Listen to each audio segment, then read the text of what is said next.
নমস্কাৰ মৰমৰ ছাত্ৰ ছাত্ৰীসকল মোৰ ইউটিউব চেনেল এডুকেটামলৈ তোমালোকক স্বাগতম জনাইছোঁ। আজি ভিডিঅ'টিত আমি ক্লাছ 9ৰ হিন্দী ইলেক্টিভ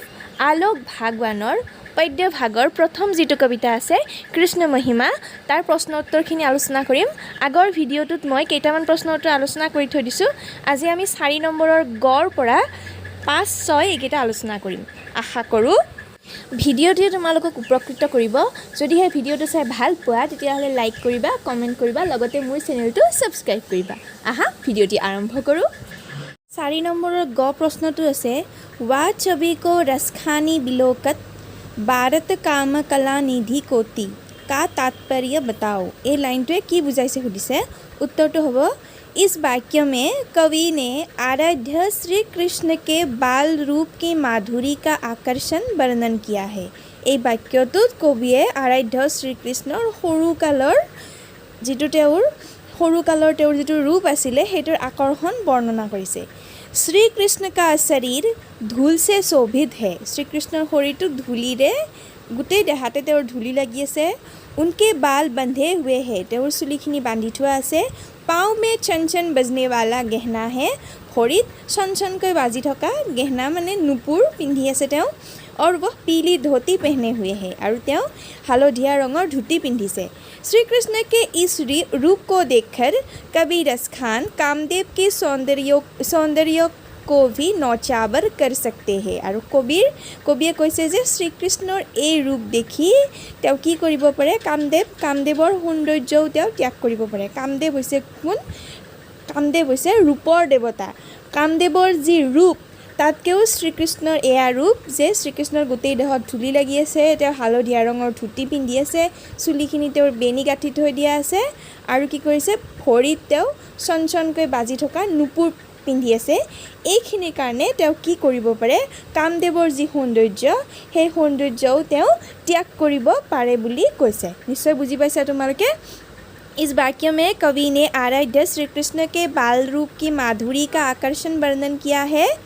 श्री कृष्ण का शरीर धूल से शोभित है, उनके बाल बंधे हुए हैं, पाँव में सनसन बजने वाला गहना है, और वह पीली धोती पहने हुए हैं। श्री कृष्ण के इस रूप को देखकर कवि रसखान कामदेव की सौंदर्य को भी नौचावर कर सकते हैं। কবিয়ে কামদেৱৰ সৌন্দৰ্যও শ্ৰীকৃষ্ণৰ এই ৰূপটো দেখি কামদেৱৰ সৌন্দৰ্যও ত্যাগ কৰিব পাৰে। 4 নম্বৰৰ ঘৰটো চাবা। भावतो बही मेरे रसखानी सो तेरे कहे सब स्वाग भरोगी का भाव स्पष्ट करो। এইটোৰ ভাৱ কি কৈছে সেইটো ক'বলৈ কৈছে। इस वाक्य में कवि ने कहा है कि वह श्री कृष्ण का वेश धारण करना चाहते हैं,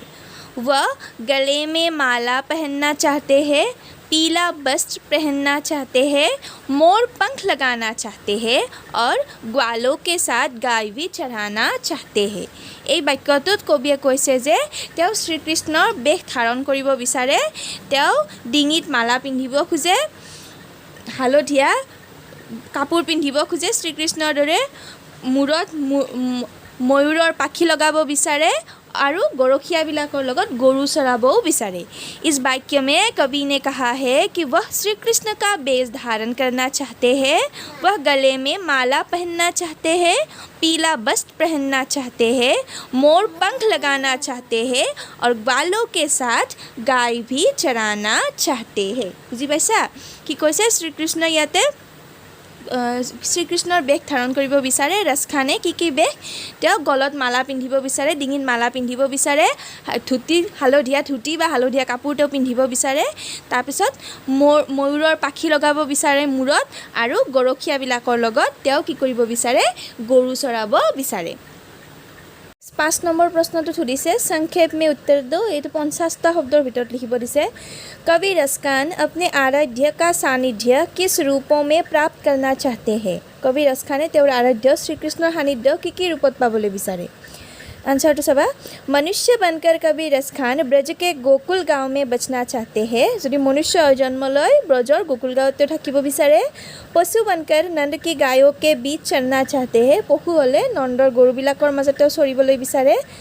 अगर कवि पर्वत के रूप में जन्म ले तो वो गोवर्धन पर्वत बनना चाहते हैं যদি पर्वत হৈ বা শিল হৈ জন্ম লয় তেতিয়াহ'লে गोवर्धन पर्वत হৈ जन्म ল'ব ভাল পাব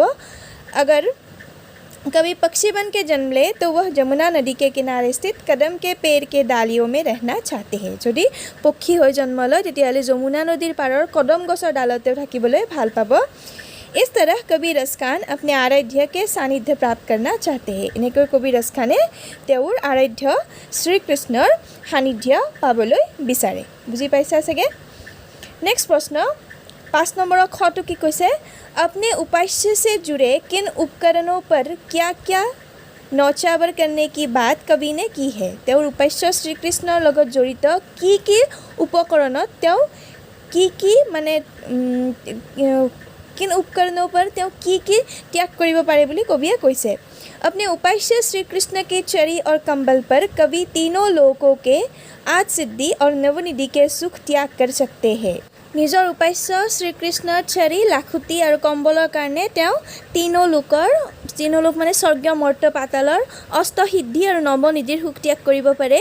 अगर कवि को नंद की गाय चराने को मिले যদি কবিয়ে নন্দৰ গাইবিলাক চৰাবলৈ পায় তেতিয়াহ'লে वह करोड़ों सोने चांदी के नगर भी त्याग कर सकते हैं যদি তেওঁ সেই গাই গৰুবিলাক চৰাবলৈ পায় তেতিয়াহ'লে তেওঁ কোটি কোটি সোণ ৰূপৰ নগৰো কি কৰিব পাৰে ত্যাগ কৰিব পাৰে আকৌ এবাৰ চাবা প্ৰশ্নটো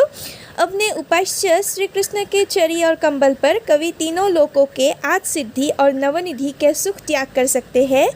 अगर कवि को नंद की गाय चराने को मिले तो वह करोड़ों सोने चांदी के नगर भी त्याग कर सकते हैं নিজৰ উপাস্য শ্ৰীকৃষ্ণৰ লাখুটি আৰু কম্বলৰ কাৰণে ৰসখানে তিনো লোকৰ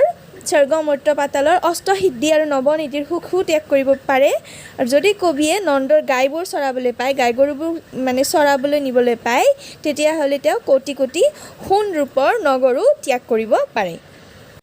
कवि ने श्री कृष्ण के बाल रूप की माधुरी का वर्णन किस रूप में किया है कवि रसखाने श्रीकृष्णर सৰু কালৰ যি সৌন্দৰ্য আছিল সেই বৰ্ণনা কেনেকৈ কৰিছে कवि ने कहा है कि श्री कृष्ण का शरीर धूल से शोभित है कवि रसखाने कैसे जे श्रीकृष्णर शरीरत धूली लगी आसे उनके बाल बंधे हुए हैं তেওঁৰ চুলিখিনি বান্ধি থোৱা আছে पाँव में झनझन बजने वाला गहना और पीली धोती पहनकर वह आंगन में दौड़ रहा है भरित झनझनকৈ बाजी থকা गहना माने नुपुर আৰু हालधीया धुति पिंधि তেওঁ কি কৰিছে चोतालत दौड़ी फुरिছে कवि ने कहा है श्री कृष्ण का शरीर धूल से शोभित है उनके बाल बंधे हुए हैं पाँव में झनझन बजने वाला गहना और पीली धोती पहनकर वह आंगन में दौड़ रहा है नेक्स्ट प्रश्न तो है कवि ने अपने आराध्य की तरह वेश धारण करने की इच्छा व्यक्त करते हुए क्या कहा है कविये তেওঁৰ आराध्यৰ নিচিনা কাপোৰ পিন্ধিবলৈ বা বেশ ধাৰণ কৰিবলৈ গৈ কি কৈছে कवि गले में माला पहनना चाहते हैं पीला वस्त्र पहनना चाहते हैं मोर पंखा पहनना चाहते हैं पर मुरलीधर की मुरली अधरों पर धारण करना नहीं चाहते हैं कि कैसे कविये डिंगित माला पिंधिब खुजिसे हालधीया कापोर पिंधिब खुजिसे मोर पाखी लगाब खुजिसे किन्तु श्रीकृष्णर मुरलीटु तेও उठेरे लब बिचरा नाई नेक्स्ट प्रश्न सम्यक उत्तर दो कवि रसखान का साहित्यिक परिचय प्रस्तुत करो आंसर टू सबा रसखान कृष्ण भक्त कवि थे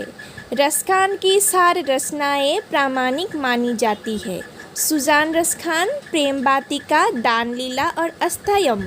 उनकी काव्य भाषा साहित्यिक ब्रज है उन्होंने दोहा कवित्य और सवैया संदों का अधिक प्रयोग किया है उनकी रचनाओं में भक्ति रस प्रेम रस और काव्य रस तीनों भरपूर विद्यमान हैं कि कैसे रसखान कृष्ण भक्त कवि आছিলে তেওঁৰ চাৰিটা ৰচনা প্ৰামাণিক বুলি মনা হয় প্ৰামাণিক বুলি ধৰা হয় সুজান ৰসখান প্ৰেম বাতিকা দান লীলা আৰু অস্থায়ম তেওঁৰ কাব্য ভাষা আছিলে ব্ৰজ তেওঁ দোহা কবিত্ব আৰু সবৈয়া এইকেইটা ছন্দ বেছিকৈ প্ৰয়োগ কৰিছিলে আৰু তেওঁৰ ৰচনাসমূহত ভক্তিৰস প্ৰেমৰস আৰু কাব্যৰস এই তিনিটা ভৰপূৰ মাত্ৰাত বিদ্যমান আছে रस खान कृष्ण भक्त कवि थे रस खान की 4 रचनाएं प्रामाणिक मानी जाती है सुजान रस खान प्रेम बातिका दान लीला और अस्थयम उनकी काव्य भाषा साहित्यिक ब्रज है उन्होंने दोहा कवित्य और सवैया छंदों का अधिक प्रयोग किया है उनकी रचनाओं में भक्ति रस प्रेम रस और काव्य रस तीनों भरपूर विद्यमान है মানে তেওঁৰ যিবিলাক সাহিত্যিক হিচাপে তেওঁৰ পৰিচয়টো আগবঢ়াব দিছে তো আমি এইখিনিয়ে ক'ব লাগিব তেওঁৰ ভাষা কেনেকুৱা আছিলে তেওঁ কি মানে কি ছন্দ বেছিকৈ ব্যৱহাৰ কৰিছিলে বাকী তেওঁৰ ৰচনাসমূহ কি আছিলে তেওঁৰ ৰচনাত আমি কি ৰস পাওঁ এই ৰসবিলাকৰ কাৰণে ভক্তি ৰস প্ৰেম ৰস আৰু কাব্য ৰস এইবিলাকৰ কাৰণে তেওঁৰ ৰচনাত যিহেতু ৰস আছিলে সেইকাৰণে তেওঁৰ নামটো ৰস খান তেওঁৰ নাম দিয়া হৈছিলে আকৌ এইখিনি লগতে আৰু অলপ আছে उनकी रचनाओं में सहजता मधुरता और सरसता सर्वत्र विराजमान है তেওঁৰ ৰচনাসমূহত এইকেইটা পোৱা গৈছিলে श्री कृष्ण महिमा के प्रथम छंद में कवि ने कहा है कि वह अपने आराध्य कृष्ण के सानिध्य में रहना चाहते हैं प्रथम छंदत কৈছে যে তেওঁ কৃষ্ণৰ সানিধ্যত থাকিব বিচাৰে दूसरे छंद में कवि ने कहा है कि वह अपने आराध्य से जुड़े उपकरणों पर सब कुछ न्यौछावर कर सकते हैं দ্বিতীয়টো ছন্দত কৈছে যে তেওঁ তেওঁৰ আৰাধ্য শ্ৰীকৃষ্ণৰ নামত সকলো ত্যাগ কৰিব পাৰে तीसरे छंद में कवि ने कहा कृष्ण की बाल रूप के माधुरी का आकर्षण वर्णन किया है 3 নম্বৰ ছন্দটো তেওঁ শ্ৰীকৃষ্ণৰ সৰু কালৰ ৰূপটো বৰ্ণনা কৰিছে चौथे छंद में उन्होंने कहा है कि वह कृष्ण का बेश धारण करना चाहते हैं लेकिन उनकी मुरली धारण करना नहीं चाहते बेश ল'ব বিচাৰে কিন্তু তেওঁৰ मुरलीটো ল'ব নিবিচাৰে नेक्स्ट प्रश्न कवि रस खान की कृष्ण भक्ति पर प्रकाश डालो आंसर तो होगा कवि रस खान कृष्ण भक्त थे उन्होंने अपनी कविताओं में कृष्ण का वर्णन किया है हमारे पाठ्य पुस्तक के अंतर्गत कृष्ण महिमा के सारों छंद में उन्होंने कृष्ण भक्ति की महिमा वर्णन किया है कृष्ण महिमा के प्रथम छंद में उन्होंने आराध्य कृष्ण के सानिध्य में रहने की इच्छा प्रकट की है दूसरे छंद में उन्होंने कहा है कि श्री कृष्ण से जुड़े उपकरणों पर वह सब कुछ त्याग कर सकते हैं तीसरे छंद में कवि ने आराध्य की बाल रूप के माधुरी का आकर्षण वर्णन किया है কি আছিলে কবি ৰস খান কৃষ্ণ ভক্ত কবি আছিলে তেওঁৰ কবিতাসমূহত তেওঁ কৃষ্ণৰ বিষয়ে বৰ্ণনা কৰিছে আমাৰ পাঠ্যপুস্তকৰ অন্তৰ্গত কৃষ্ণ মহিমা কবিতাটোৰ 4টা ছন্দত তেওঁ কৃষ্ণ ভক্তিৰ বিষয়ে বৰ্ণনা কৰিছে প্ৰথম ছন্দটোত তেওঁ কৈছে যে তেওঁ আৰাধ্য শ্ৰীকৃষ্ণৰ সানিধ্যত থাকিব বিচাৰে দ্বিতীয়টো ছন্দত তেওঁ কৈছে যে তেওঁ শ্ৰীকৃষ্ণৰ লগত জড়িত উপকৰণসমূহৰ কাৰণে কি কৰিব পাৰে সকলো ত্যাগ কৰিব পাৰে আৰু 3 নম্বৰ ছন্দটোত তেওঁ শ্ৰীকৃষ্ণৰ সৰু কালৰ লৰালি কালৰ যিবিলাক কথা আছে সেইবিলাক তেওঁ বৰ্ণনা কৰিছে और चौथे छंद में कवि ने कहा है कि वह उपास्य श्री कृष्ण का बेश धारण करना चाहते हैं लेकिन उनकी बांसुरी को होठ से लगाना नहीं चाहते 4 নম্বৰ ছন্দটোত কবিয়ে কৈছে যে